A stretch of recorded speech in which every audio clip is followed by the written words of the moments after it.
And as you may have noticed, some crew members have already started to prepare the aircraft. I had no idea, like the rest of my crew members, that there was a problem with fuel. I had no idea why we were going to Winnipeg. Approach and landing. Flaps will be 20. Right. Ground flap override. As they're doing that drill, the right-hand fuel pump low pressure light was flashing as well, much like it did on the left. They were quite busy carrying out the first engine out, not watching the pump lights, which was right at my eyebrow, so I kind of knew that that one there was going to shut down too. What was that?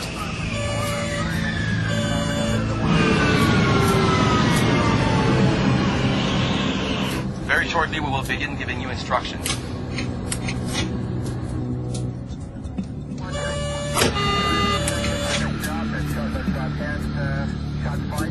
How come I have no instruments?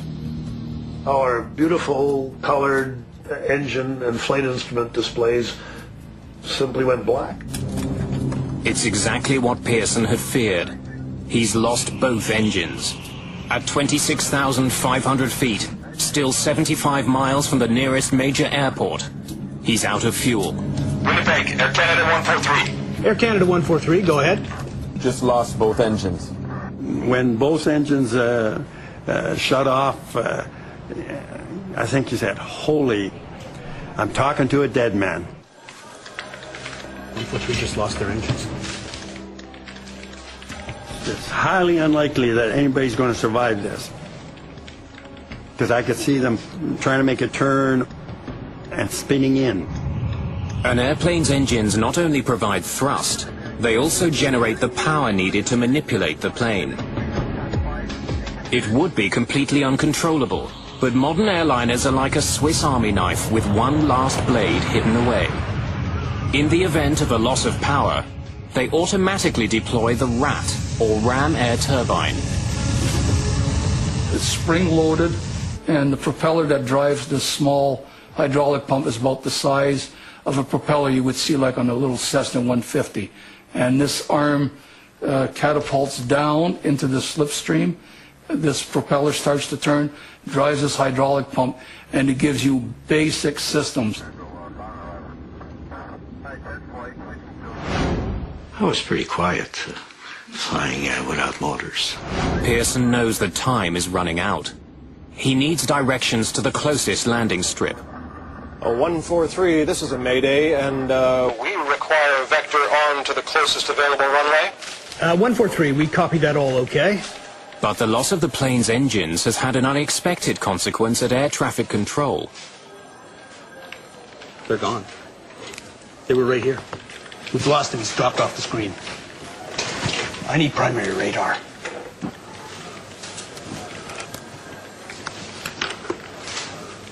143, we've lost your transponder return and are attempting to pick up your target now.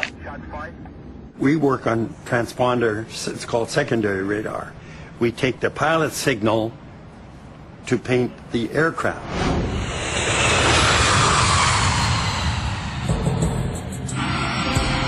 Commercial jetliners are equipped with a transponder, a device that transmits coded information which air traffic controllers use to determine the plane's location. But when Flight 143 lost its second engine, only a small number of items got backup power. The transponder was not one of them, so the plane disappeared from Hewitt's screen.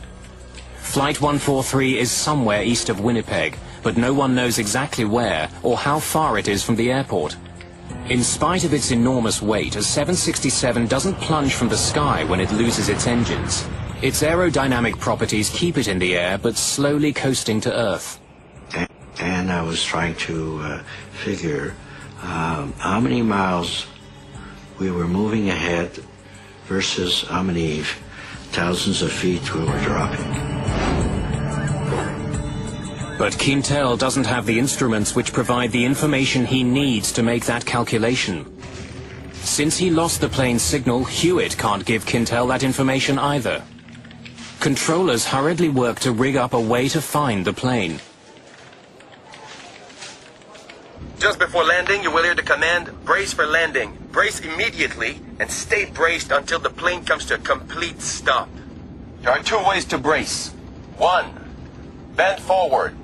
Raise your arms and hands against the seat back. Bryce Bell is a businessman on his way home to Edmonton. As soon as they announced that we were making an unscheduled stop in Winnipeg, I immediately wished I hadn't had the 2 drinks that I'd had, because I thought, you're going to have a split second here, and this plane's going to explode in flame, and the decision you make in that split second will depend on how alert you are. I think that's him. Let's say that's him. Because their modern equipment can't see Air Canada 143, the controllers switch to old-fashioned radar, which doesn't need a transponder to locate planes. I got to turn up my true radar, the reflective radar, which is not nearly as good. And we don't use it at all if we can help it. Okay, I got it. 65 from Winnipeg, 45 from Gimli. 143.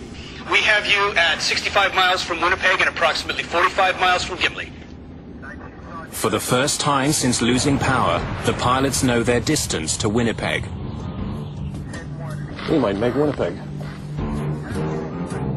Quintel, however, thinks that Gimli is a safer bet.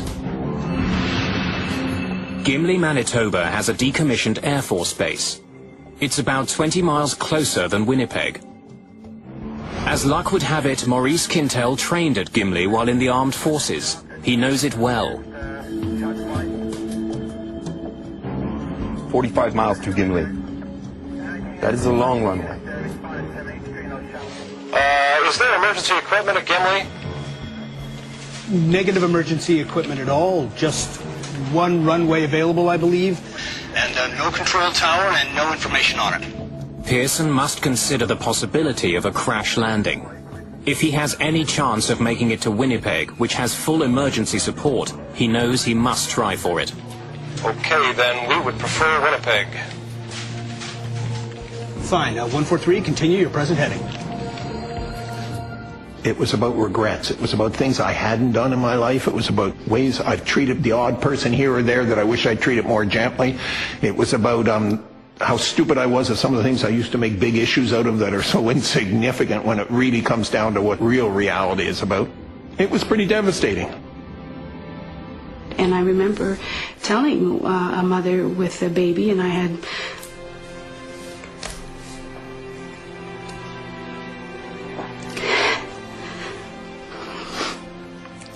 my daughter Victoria, and telling this woman that it was going to be okay. And I did it. I did. I was so proud of myself that I could be so straight with her and tell her that it was going to be all right and really look at her in the eyes. Okay, and how far from the field are we now?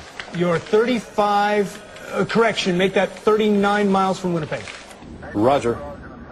Now that controllers can see Flight 143 on radar, they can provide Quintel with the information he needs to figure out if he can glide as far as Winnipeg. Roger, what is your altitude now? 8.5. 8.5. About 8,500 feet above the ground, Captain Pearson can see his destination. Winnipeg's airport is less than 35 miles away. We're visual. But the news from Quintel is not good. Morris was calmly keeping track of our distance by input from Winnipeg Air Traffic Control and our altitude, and calculated our profile and came to the conclusion that we might not make the runway in Winnipeg. We can last maybe another 20 miles. We're not going to make Winnipeg. Quintel has calculated that at the rate they're falling, they would hit the ground a full 15 miles short of the runway. How far are we from Gimli? You're approximately 12 miles from Gimli right now. Where is it? Which way is he moving? On your right. Turn right to a heading of 345. I would say you have 10 miles to fly. Okay, fine. We're gonna go there. I'm gonna go check on my family. You guys don't need me up here right now, huh? No, we're okay.